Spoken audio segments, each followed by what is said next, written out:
Hi friends, welcome to my channel. First time ನನ್ನ channel ನೋಡ್ತಾರೆ, subscribe ಮಾಡ್ಕೊಳ್ಳಿ friends. ಇವತ್ತು ಬಂದುಬಿಟ್ಟು ಮಿಕ್ಸ್ ರೊಟ್ಟಿ ಮಾಡೋಣ ಅಂತ ಮಾಡ್ತಾಯಿದ್ದೀನಿ ಫ್ರೆಂಡ್ಸ್. ಇದು ಬಂದುಬಿಟ್ಟು ಗೋಧಿ ಹಿಟ್ಟು. ನಾನೇನಿದು ಅಳತೆ ಮಾಡೇನು ಹಾಕ್ತಾಯಿಲ್ಲ. ಸ್ವಲ್ಪ ಗೋಧಿ ಹಿಟ್ಟು, ಆಮೇಲೆ ಸ್ವಲ್ಪ ಅಕ್ಕಿ ಹಿಟ್ಟು. ಅಕ್ಕಿ ಹಿಟ್ಟಿದ್ರೆ ಹಾಕೋಬೋದು, ಅಕ್ಕಿ ಹಿಟ್ಟಿರಲಿಲ್ಲ ಜಲ್ಲಡಿ ಆಡ್ಕೊತಾ ಇದ್ದೀನಿ ಹಂಗೇ. ಇದಕ್ಕೆ ಸ್ವಲ್ಪ ಮೈದಾ, ಸ್ವಲ್ಪ ರಾಗಿ ಹಿಟ್ಟು ಹಾಕೋತಾ ಇದ್ದೀನಿ. ಮೈದಾ ಹಿಟ್ಟು ಏನಕ್ಕಪ್ಪ ಅಂದರೆ, ನಾವು ರಾಗಿ ಹಿಟ್ಟು ಗೋಧಿ ಹಿಟ್ಟು ಹಾಕೋದ್ರಿಂದ ಸ್ವಲ್ಪ ಅದು ತಟ್ಟುವಾಗ ಮುರಿಬಾರ್ದು ಅನ್ನೋದಕ್ಕೋಸ್ಕರ, ಬೈಂಡಿಂಗ್ಗೋಸ್ಕರ ಮೈದಾ ಹಿಟ್ಟು, ಇದು ರಾಗಿ ಹಿಟ್ಟು ಹಾಕಿ ಚೆನ್ನಾಗಿ ಮಿಕ್ಸ್ ಮಾಡ್ಕೋಬೇಕು ಮೂರನ್ನು. ಅಕ್ಕಿ ಹಿಟ್ಟಿದ್ರೆ ಹಾಕ್ಕೋಬೋದು, ಅಕ್ಕಿ ಹಿಟ್ಟಿರಲಿಲ್ಲ ನಾನು, ಹಂಗಾಗಿ ಬರೀ ಗೋಧಿ ಹಿಟ್ಟು, ರಾಗಿ ಹಿಟ್ಟು, ಮೈದಾ ಹಿಟ್ಟು ಮೂರು ಹಾಕ್ಕೊಂಡು ಮಿಕ್ಸ್ ಮಾಡ್ಕೊತಾ ಇದ್ದೀನಿ. ಉಪ್ಪು ಆಲ್ರೆಡಿ ಹಾಕಿದ್ದೀನಿ. ಅದಕ್ಕೆ ಸ್ವಲ್ಪ ಇದು ಈರುಳ್ಳಿ ಮತ್ತು ಮೆಣಸಿನ್ಕಾಯಿ ಕಟ್ ಮಾಡ್ಕೊಂಡಿದ್ದೀನಿ ಸಣ್ಣಕ್ಕೆ. ಇವಾಗ ಮಿಕ್ಸ್ ಮಾಡಿಕೊಂಡು ನೀರು ಸ್ವಲ್ಪನೇ ಹಾಕೊಂಡು ಕಲಿಸ್ಕೋಬೇಕು. ಜಾಸ್ತಿ ಗಟ್ಟಿಯಾಗಿ ಆಗಬಾರ್ದು, ಸ್ವಲ್ಪ ತೆಳ್ಳಗೆ ನಾವು ತಟ್ಟಕ್ಕೆ ಆಗಬೇಕು, ಆ ಥರ ಮಾಡ್ಕೋಬೇಕು. ನೀಟಾಗಿ ಕಲಿಸ್ಕೋಬೇಕು. ಇದು ಕಾಯಿ ತುರಿ ಸ್ವಲ್ಪ ಹಾಕ್ಕೊಂಡ್ರು ಚೆನ್ನಾಗಿರುತ್ತೆ. ನಂಗೆ ಕಾಯಿ ತುರಿ ಇರಲಿಲ್ಲ, ಹಾಗಾಗಿ ಹಾಕಲಿಲ್ಲ ಕಾಯಿ ತುರಿನ.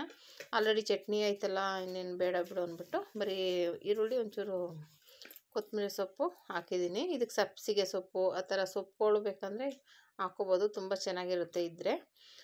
ಇವಾಗ ಇದಕ್ಕೆ ಈ ಥರ ನೋಡಿ, ಇಷ್ಟು ಹದ ಬರಬೇಕು, ತೆಳ್ಳಗಿರಬೇಕು ತಟ್ಟಕ್ಕೆ, ಜಾಸ್ತಿ ಗಟ್ಟಿ ಇರಬಾರ್ದು. ತೆಳ್ಳಗೆ ತಟ್ಟಿದ್ರೆ ತೆಳ್ಳಗೆ ಬರುತ್ತೆ, ಇಲ್ಲಾಂದರೆ ಏನಾಗುತ್ತೆ ದಪ್ಪ ಬಂದುಬಿಡುತ್ತೆ, ತಿನ್ನೋಕೆ ಒಂಥರ ಆಗುತ್ತೆ. ತೆಳ್ಳಗೆ ಬಂದರೆ ಚೆನ್ನಾಗಿರುತ್ತೆ.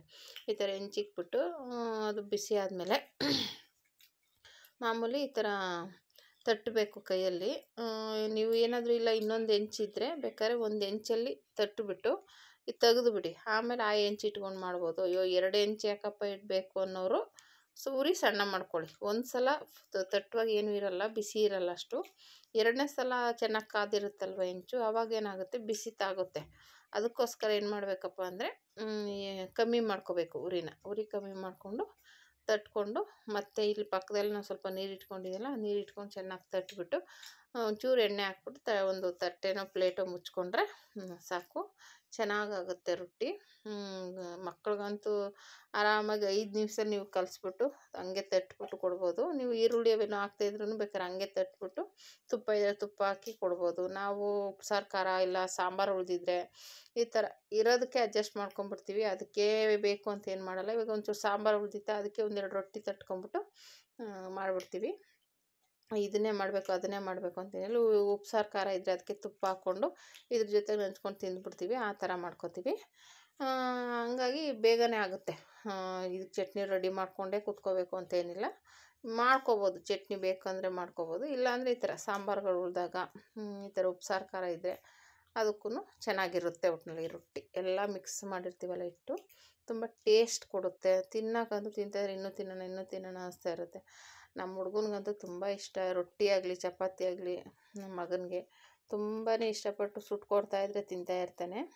ಹಂಗಾಗಿ ನಾನು ಜಾಸ್ತಿ ರೊಟ್ಟಿ, ಇದು ರವೆ ರೊಟ್ಟಿ, ಅಕ್ಕಿ ರೊಟ್ಟಿ, ಈ ಥರ ಇದರಲ್ಲೇ ರೊಟ್ಟಿಲೇ ಬೇಜಾನು ರೊಟ್ಟಿಗಳು ಮಾಡ್ಬೋದು. ಅದು ಸ್ವಲ್ಪ ಡಿಫ್ರೆಂಟಾಗಿದ್ದು ಹಿಟ್ಟು 3 ಹಿಟ್ಟನ್ನು ಮಿಕ್ಸ್ ಮಾಡಿ ಇರುವಂಥದ್ದು.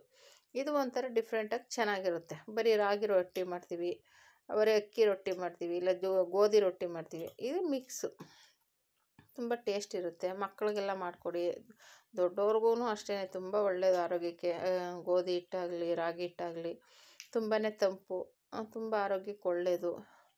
ಇವಾಗ ಆಚೆಗಡೆ ಹೋಗಿ ಅದು ಇದು ತಿನ್ನೋ ಬದಲು ಬೇಗನೆ, ಅದು ಅಲ್ಲದೆ ಏನು ಟೈಮ್ ಏನು ಬೇಕಾಗಿಲ್ಲ ಇದಕ್ಕೆ, ಬೇಗನೆ ರೆಡಿ ಮಾಡ್ಕೊಬೋದು. 5 ನಿಮಿಷದಲ್ಲೇ ರೆಡಿ ಮಾಡಿ ಅಲ್ಲೇ ಬಿಸಿ ಬಿಸಿಯಾಗಿ ಮಾಡಿಕೊಡ್ತಾಯಿದ್ರೆ ಹಂಗೆ ತಿನ್ಕೊಂಬಿಡ್ಬೋದು, ಆ ಥರ ಆಗುತ್ತೆ. ಈ ಥರ ಟ್ರೈ ಮಾಡಿ ಫ್ರೆಂಡ್ಸ್. ಹೇಗೆ ಬಂತು ಅಂತ ಕಮೆಂಟ್ ಮಾಡಿ. Thank you for watching friends.